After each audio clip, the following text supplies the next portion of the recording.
don't like the rock, but I'm digging steep Buscemi. A Fords ain't my bag, I'd rather drive a Hemi. Rolling through the gears, don't give me none your lip. My favorite kind of shifter is a pistol grip. Turn my headphones up, man. Nah, I'm serious, I can't hear out this headphone.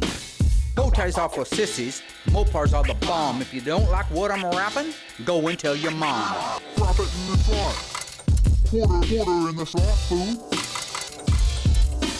Waiting for the dial tone.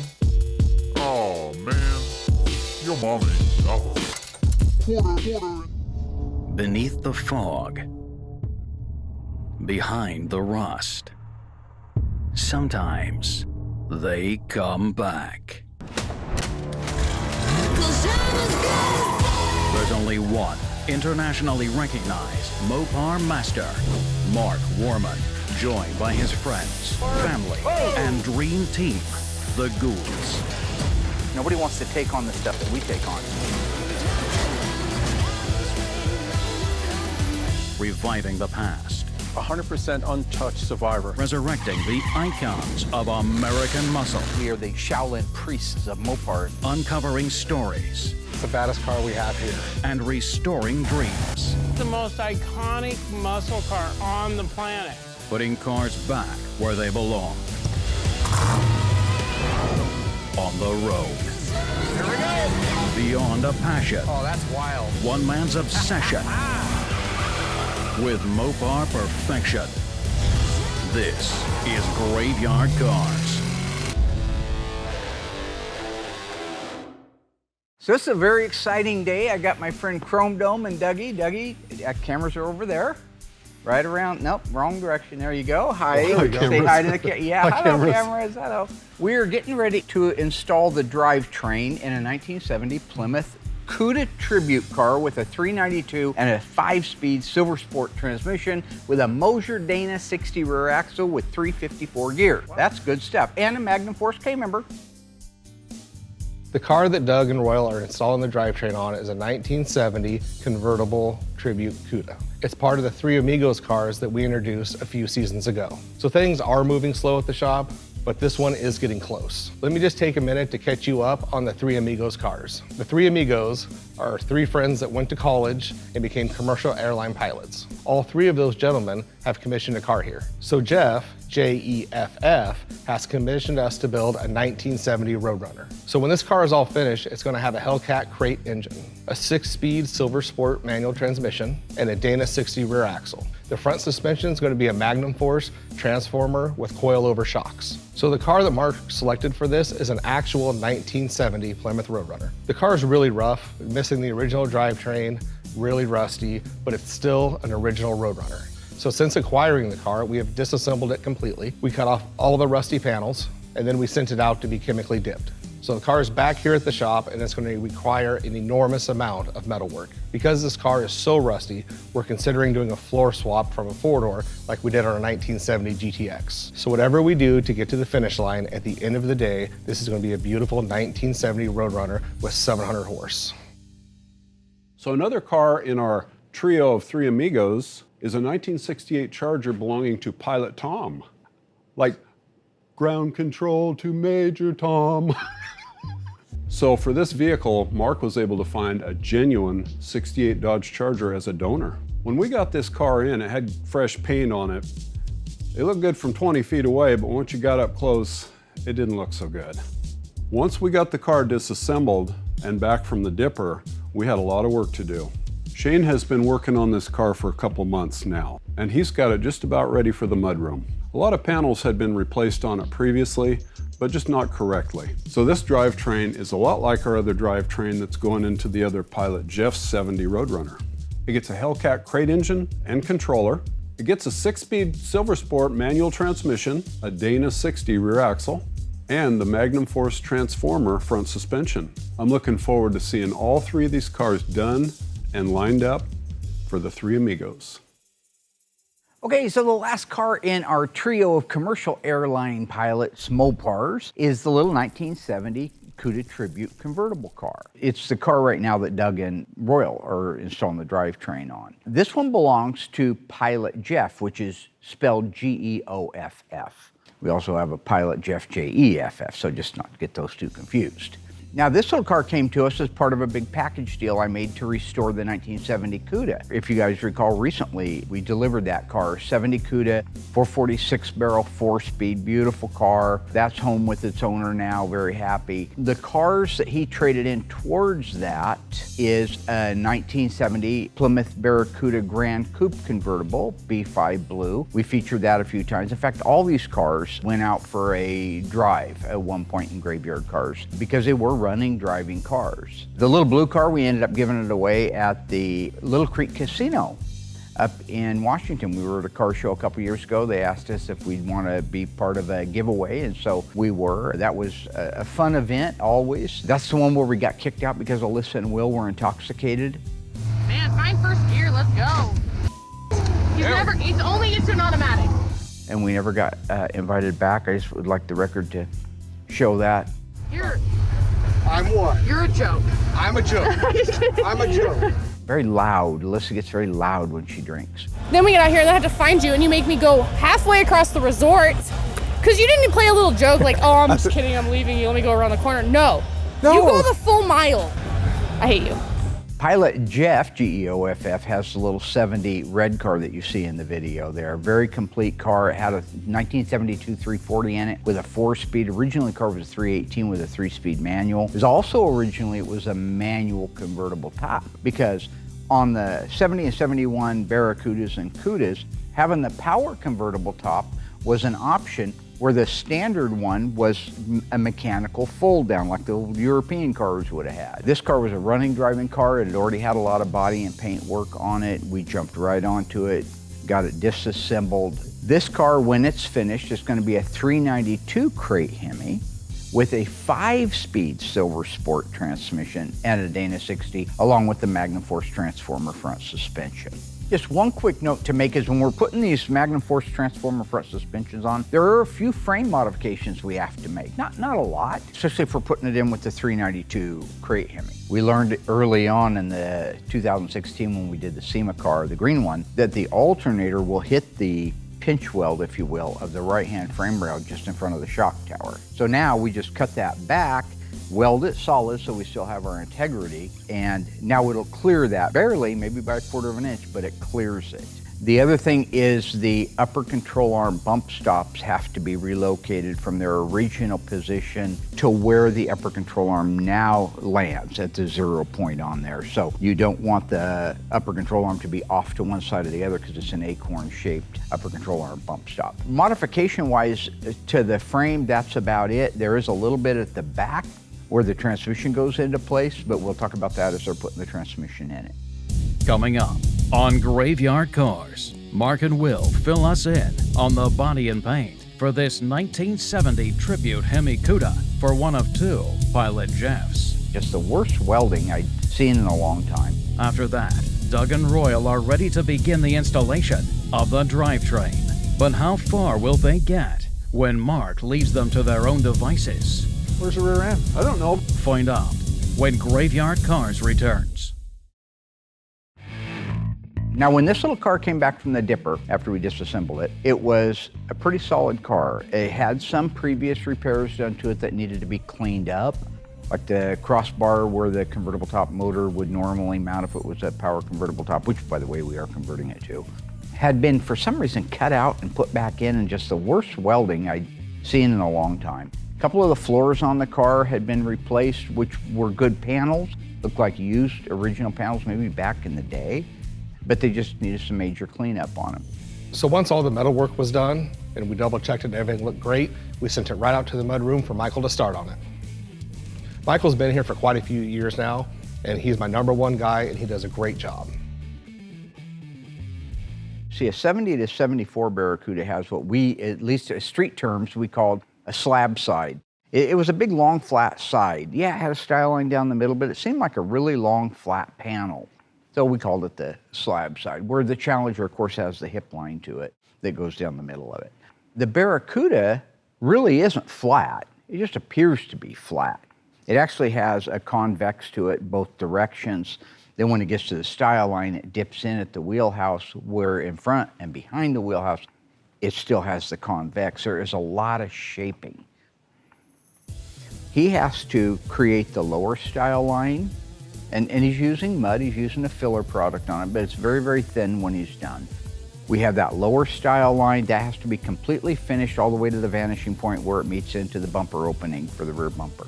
Then he reverse masks that, and he can do the upper portion of it only to the style line. We have to have solid, crisp lines, just like in traffic. You have dotted lines. These are imaginary dotted lines. We have to create each one of those planes individually, then blend them all together. So you get the bottom part of the front of the wheel of the quarter panel, the bottom part of the back, you get above that, between that and the side styling line, then to the top, then blend all those together, and at the same time, they have to flow perfectly into the door and the fender. Michael's been doing it a long time. He's got these Cudas down to a science. That's why when you look at that car, it's absolutely stunning and perfect, and all the lines are great. If you look down the quarter panel, and you look at the style line, you'll see right above the wheelhouse, there's a little reverse curve. And that takes a lot of work to get. So when it comes to Michael's job, it's kind of like a sculptor. While it's not thick and we're trying to build something up, it's just making the style lines match from the quarters to the doors, to the doors to the fender. There's a lot of work that goes into that, and he does a great job at doing it. So this car is going the FE5 Rally Red. Gorgeous color, beautiful red. We were able to do this in our concept single stage. So once we did all of our final sanding, we were able to blow the car apart and do all of our jamming of our doors, fenders, deck lid, and hood. Once all the jamming was done, we put the car back together, reset all the gaps, make sure everything looks great. Then at that point, we're able to paint the car.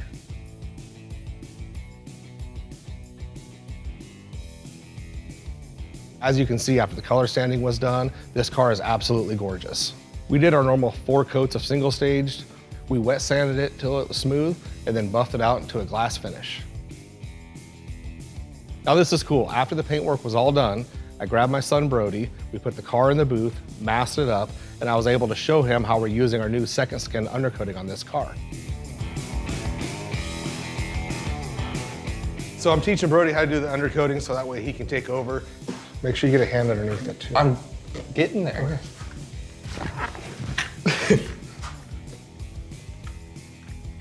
Why is your arm shaking? Because it's 100 Hold pounds. on. Dude, your face is the color of the car. That's not 100 pounds. The reason you're shaking like that is because you're like your old man. You guys don't work out. You don't take care of your bodies, your vessels. This is a temple, man. You can't defile your temple every day with alcohol and snacks all the time and not work out. Okay, coincidentally, just to show, I work out 3 days a week. This is a bucket of undercoating right here. All right, it's about 25 pounds. All right, you see me go like this here. There's no shaking, there's no nothing. It's nice little simple pour, nice little simple pour. It's nothing, okay? Doesn't weigh anything. This is ridiculous, folks. I'm sorry you have to see this. Mark throwing that bucket around like it's heavy. There's nothing in it at all. That's just another way for him to make me look bad. Like that, Mary? Huh? Is that enough? No, it's not a full bottle.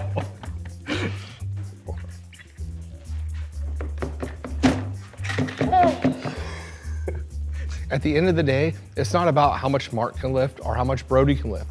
We're trying to show you guys how to undercoat a car. So this system we're using now is a little bit different than what we used before. The stuff we used before was very simple to use because it was in a drum, had a pump, you just rolled it in and sprayed. The problem was we weren't really happy with the finished product with that system we were using. With the second skin system, we're going to get a pump and get a whole setup for it. We don't have that yet, but the finish is a lot better. It's got an overall just the look we're looking for. And this stuff dries up like a rock. So you have to move kind of fast? No, not really. It's a lot more rigid than the other stuff we used to use. So the old system worked great. It looked good, did its part. The only problem we had with it is it takes forever to dry. It stays wet for too long. So if you put a car back on a lift, it would kind of smear a little bit. Where our new system, after like 2 days, it's hard as a rock. This, you can't smear or anything once it sets up.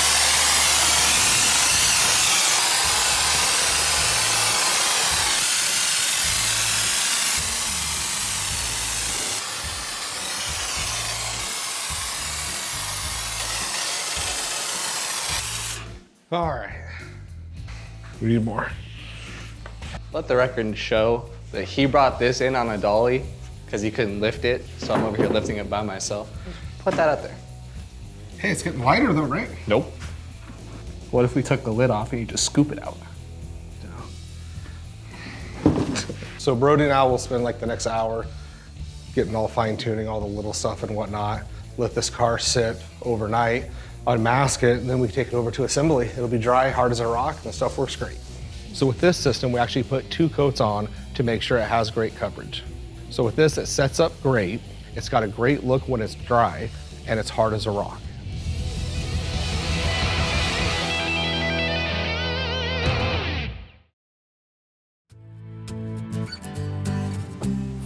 Okay, what are we up to? Well, Mark wants us to put this rear end in. I thought Mark was going to help us put this rear end in, but Where'd he go? where'd he go? Cole, I'll tell you where I went. It's part of a test, okay? I cannot be everywhere here anymore. It's impossible. Normally speaking, here's what happens. These guys are getting ready to put a drivetrain in. We want them to look smart and look like they know what they're doing on TV. So old Trey goes out and he gets all the parts and all the pieces and he lays them out like a little assembly line, and all they have to do is pick up the part and put it on. I don't want to do that anymore. I want to leave them to their own devices. You'll see how it works out. They have to find the part, they have to select it. Everything is labeled, all they have to do is select the right ones, which a big part of that, of course, is reading. Where's the rear end? I don't know, but let's put our shocks in first. Maybe it'll show up. Magically? Magically. This car is part of the 3 commercial airline pilots, the trio, the 3 amigos. And what we do is when we have a situation like this where we have 3 people bringing us a car collectively as one, is everything is labeled with their first names and the correct spelling for it. So we have Pilot Tom, who happens to have a 1968 Dodge Charger, B body. We have Pilot Jeff, Jeff, who happens to have a 1970 Plymouth Roadrunner, B body. And we have this Jeff, Geoff, which happens to have an E body, which is our 1970 Plymouth Barracuda. Different cars, different applications. Sometimes that undercoating makes it a little problem, huh? Yeah. Front to back? Yep. So I don't remember. Well, you do this so often every day, right? Don't do it every day anymore. Let me That's try the this, Royal. problem. Royal, let me try this. Little nose pick here. Nose pick. Little nose pick. I'll take your word for that. Alignment tool, okay? Alignment tool. What? Did I poke a hole in the gas Nope. tank? I'll save you guys a little trouble here. They're just having a little trouble with those rear shocks. They can be tricky. Oops. They have the shocks in. Everything came out fine. They are moving forward to installing the rear axle assembly. There you go. Beautiful. Okay. Step 1, shocks in place. Now let's go find the rear end. Okay. All right.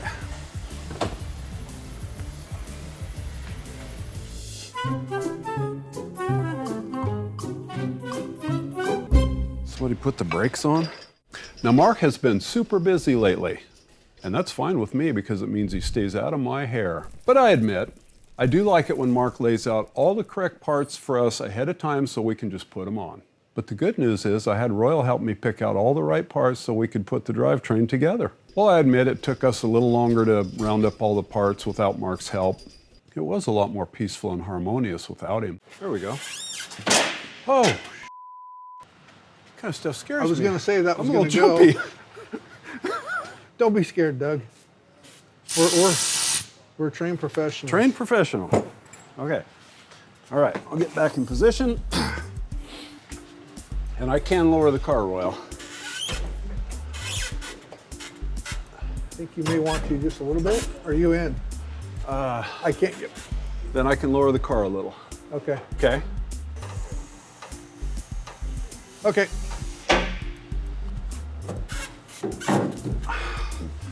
Let me grab the end. There we go. You got it? Yep. Nice. Better to be lucky than good, I always say.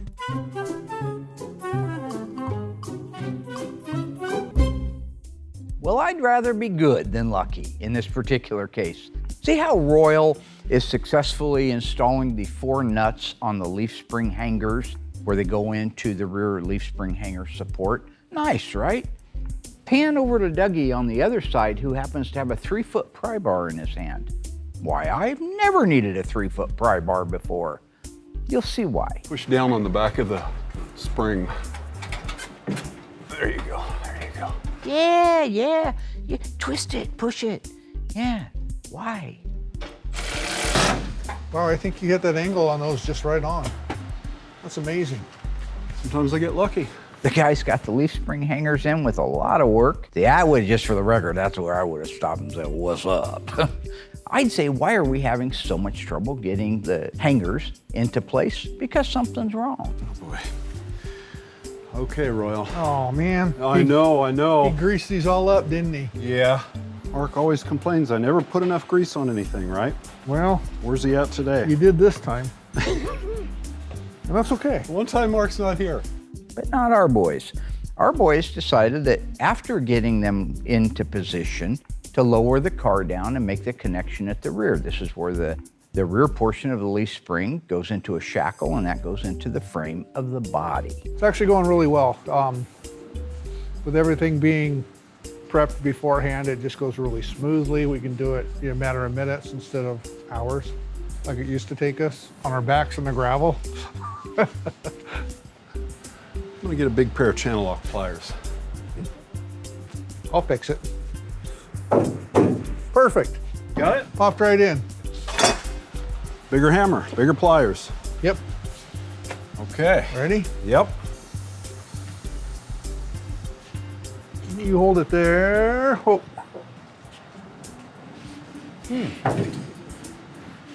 Yeah. Some went wrong. Houston. Is that the right rear end? Is that the rear end? Is this the rear end for that, or is it? Yeah, it is. Okay. It's not Mark's rear end that he had sitting out there taking pictures of? No.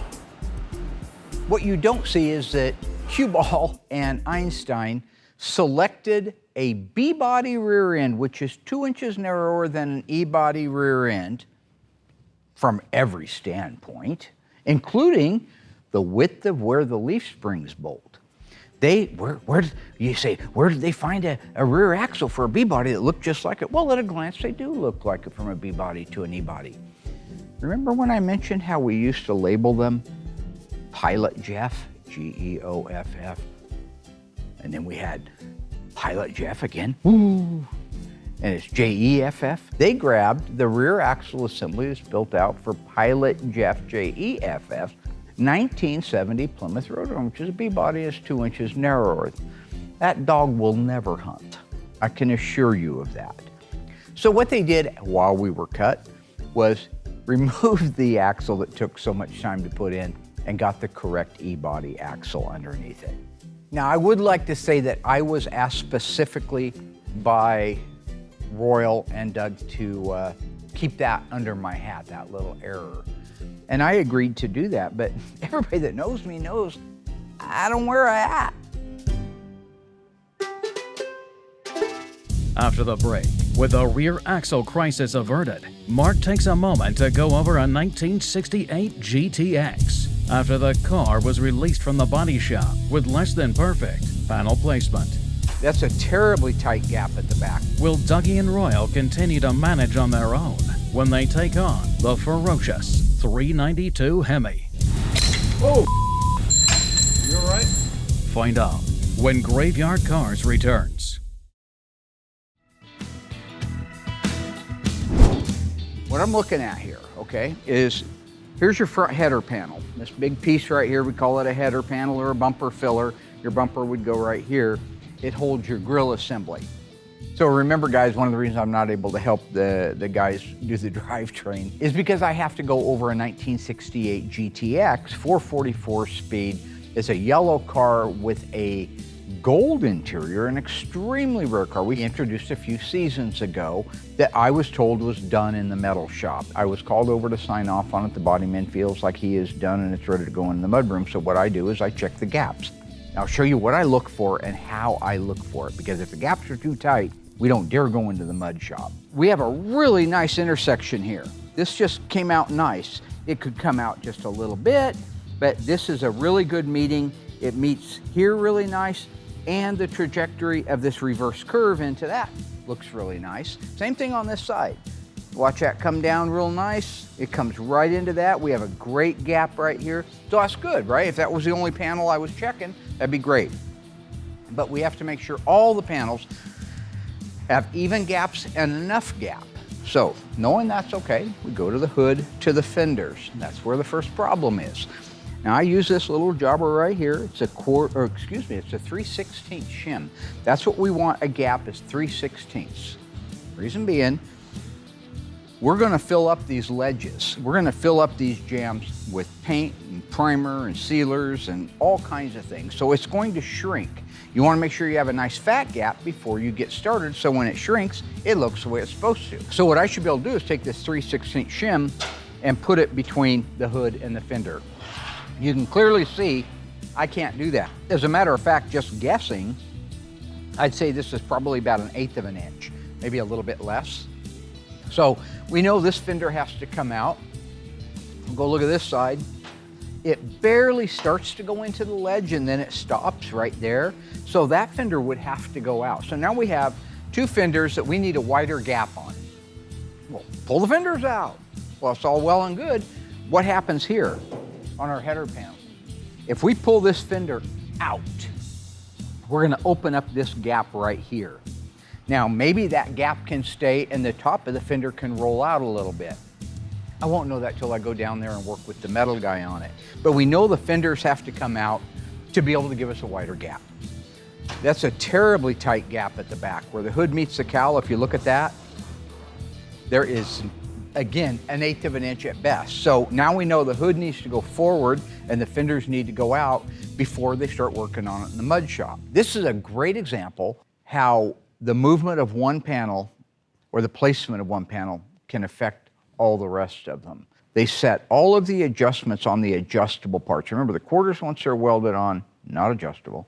The trunk is adjustable, the doors are adjustable, fender's adjustable, header panel's adjustable, hood's adjustable. They put all of those peripheral body parts on in a neutral position. If the hinge can go forward 1/2 an inch and back 1/2 of an inch, they put it right in the middle. Then, once they have everything hung, they go around and they dial it in. At this point, their biggest mistake is they've got about 1/8 of an inch gap in some areas that have to be 3/16 inch of a gap. So now you take that door, that door's gotta come forward.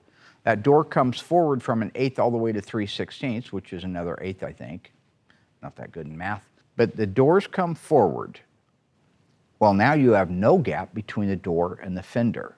So you have to take the fenders and move them forward. That means you have to move the hood forward. Now, you have to worry about the size of the gap between the fenders and the cowl panel. So it's one thing affects another thing, that affects another thing, that affects another thing. That's why when they're done with the metal and they initially line up all those parts, they've got to be in the neutral position so you have movement up, down, back, and forth to do the fine dial in.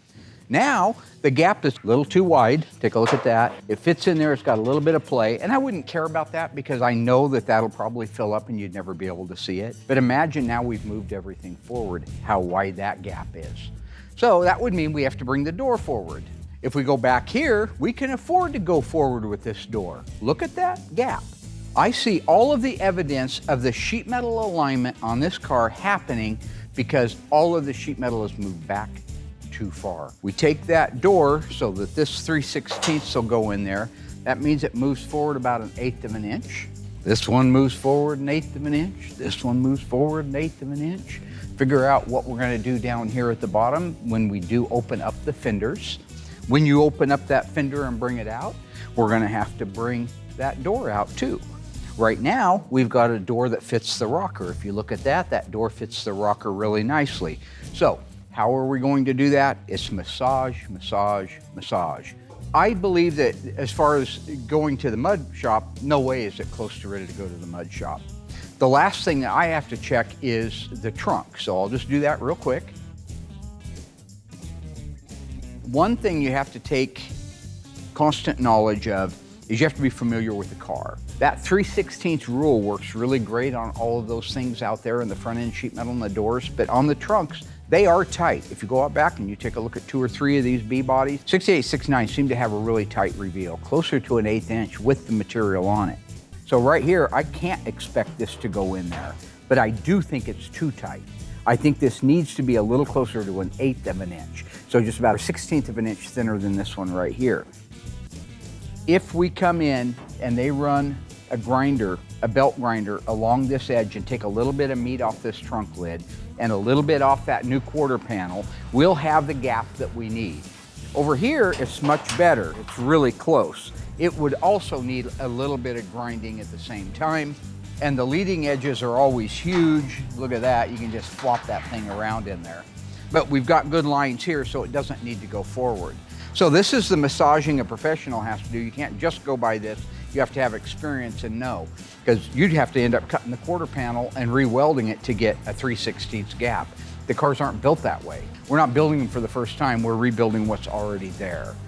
So you take a look down the side, you'll see your quarter to your door is too narrow, your fender to your door is good, but the whole front end has to go forward. So I'm gonna kick this back over to the metal guys, and we'll just go over it one panel at a time, and they're all gonna have a reason why it looks like this, and I have to explain to them that it doesn't work.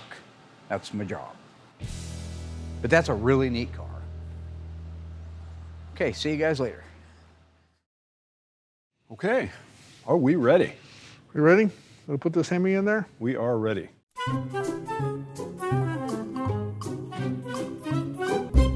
Ready or not. Here we go. Here we go, yo. Right? Yep. Another scenario. Okay, so right before they put this drivetrain in, I just want to take a second and talk about a couple of cool things. There's a lot of neat things when you start putting these new engines in old cars, but there's evolution too for us that we've learned over the years. That parts and vendors that we can buy things from that might make the installation easier and actually work at the end. So when we put this unit together, we're using our Magnum Force coil-over power rack and pinion front suspension. That means the things that clear it, we're not going to run factory exhaust manifolds, we want to run a header on it. TTI makes a header that actually is designed to work with Ron's Magnum Force rack and pinion. They need to know if the starter's on the left side or the starter's on the right side, all these key things, all things we learned the first time the hard way. So now we have a header that we know when it goes in, it's not going to hit or interfere with anything. The transmissions, I'm a big fan of these little 5-speeds. They're a considerably smaller unit than the 6-speeds are. This little 5-speed works great. You'll never go fast enough to really even need 5th gear, but it's there. These cars aren't meant to go 200 miles an hour like a new Hellcat Red Eye or a Demon. What I really love about the 5-speed is you don't have to cut out the transmission cross member, you don't have to cut out half of the floor and raise it all up like you do with the 6-speed. I've talked several people, including this guy, out of the 6-speed for that very reason. It'll end you up with a more solid vehicle than if you have to cut those pieces out. Hey, this is easier than the forklift, isn't it? Right there? There you go. I'm going to hook up. You gonna raise this up? I don't know whether to raise the engine or lower the car. Let's raise the engine. Okay. So we're gonna hook up a little air. See what happens. To our little pump right here. And we're gonna pump it up.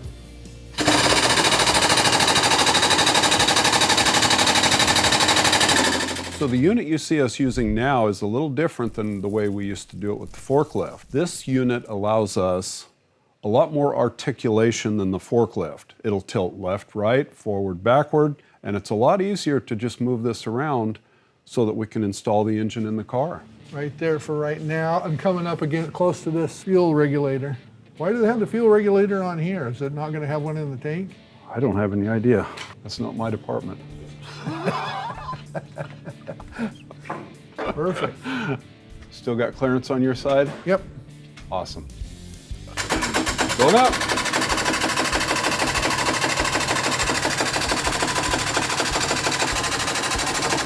Clear? Nope. Nope. Okay, there we go. I wasn't watching the back. Actually, it could come back a little bit now. Straight back? Back? Yeah. Okay, we are against that regulator, Royal. Oh no. We're missing it, barely. Okay, back a little. Well, everything's going great so far, right? You're enjoying this. The I mean, what can go wrong anyway? You've done it a million times. You got a 392 Hemi going on a Magnum Force front suspension. You got a Silver Sport transmission. Everything goes together. They all bolt into the same exact location as the factory K member and transmission cross member. So everything should be fine, right? What could possibly go wrong? Okay, I'm gonna lower the car a little. Everything clear? Yeah. Slowly. Slowly. Is that slow enough? Yep. Hold it. Holding? Now we can come the front over because I think we're gonna miss. Oh, too far. Okay. And if we can come back. Towards you? Yep. We're gonna have to stretch this car. The car or the engine? The car. These bolt holes are not lining up, Royal. I'm already an inch behind the bolt holes. Oh, really? Yep. Well, then it just needs twisted. And it can't do that either. Well, yeah, it can. Actually, it can't until you come down some more. Can you come down just a little bit? Yeah. Like really slow? Heck yes, I can do that. Here we go, yo. Hold it. Boy, you got a nice touch on that. These go front to back. Yep.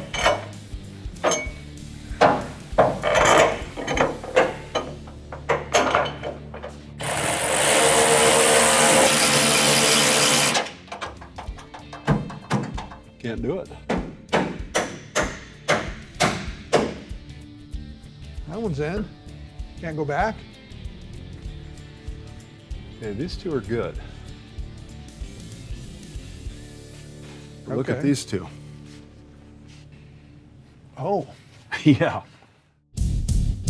Still to come, what happens when Dougie and Royal hit another snag during the installation of the 392 Hemi? I'm not exactly sure how I'm going to go about this. Can they redeem themselves and overcome the obstacles on their own? Those are a good inch and a half off. Or will Mark be forced to intervene? I'll explain. Find out when Graveyard Carz returns.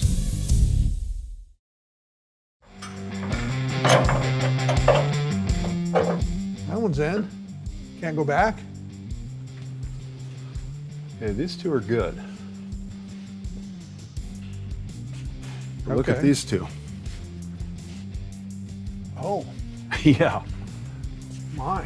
Now, the reason you see Mongo at the back of the transmission with a hammer and a pry bar and Dougie saying, uh-oh, is because I didn't lay everything out for them. I'll explain. The Magnum Force front suspension allows you a couple of options to go with when mounting the engine mounts to the block. There are forward holes on a factory crate engine that you can go into, and there are rear holes that you can go into, and they're about an inch and a half, maybe 2 inches apart from each other. We always put them in the front holes.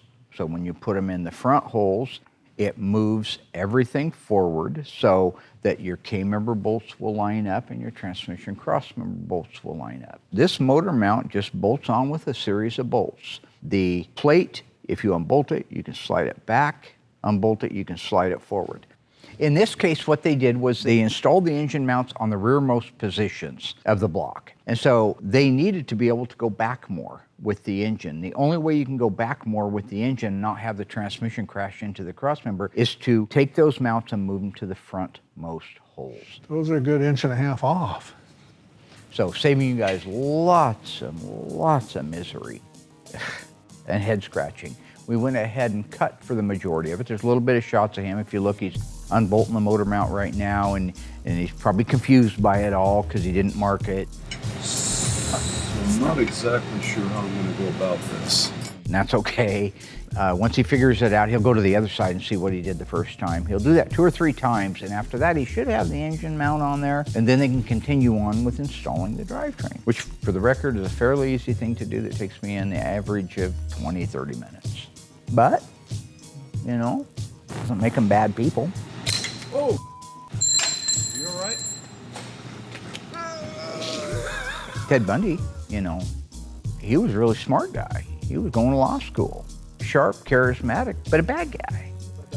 Right? What about that question, Pete? That's right. What about that question? John Wayne Gacy, good contractor. He was a hell of a clown. He was a hell of a clown. All the kids loved him.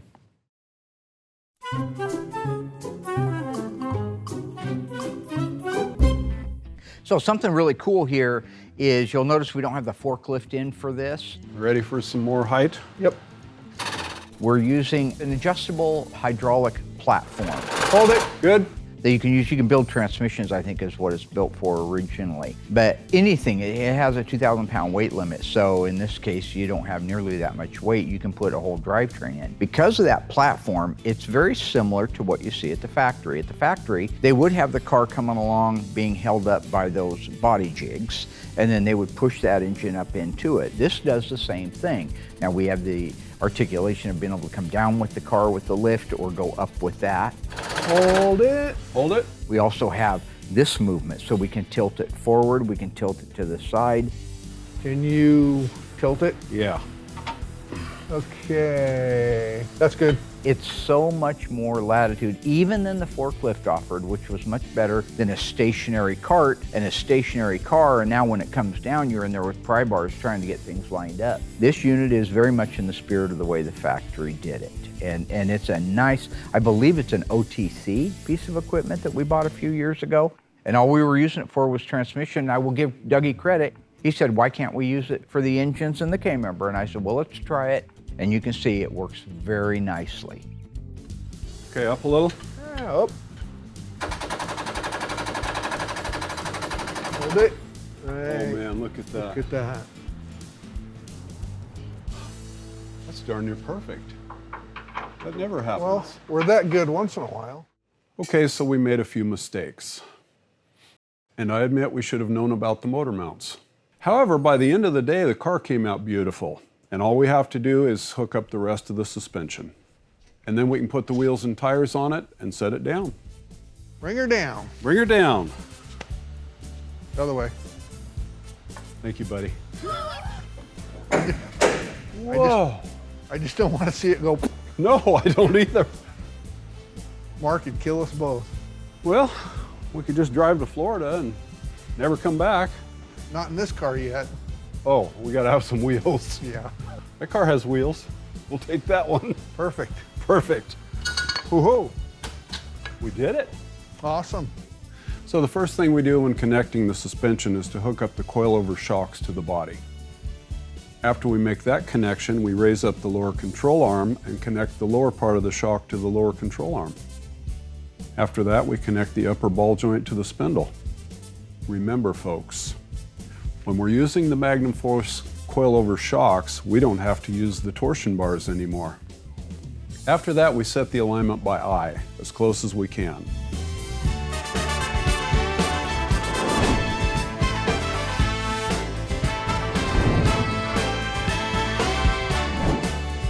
So one thing to make note of, these are not the wheels and tires the car will leave with. We didn't have the proper tires in stock, but the car looks great sitting in the middle of the shop, and now it's ready to wheel over to Brian for assembly.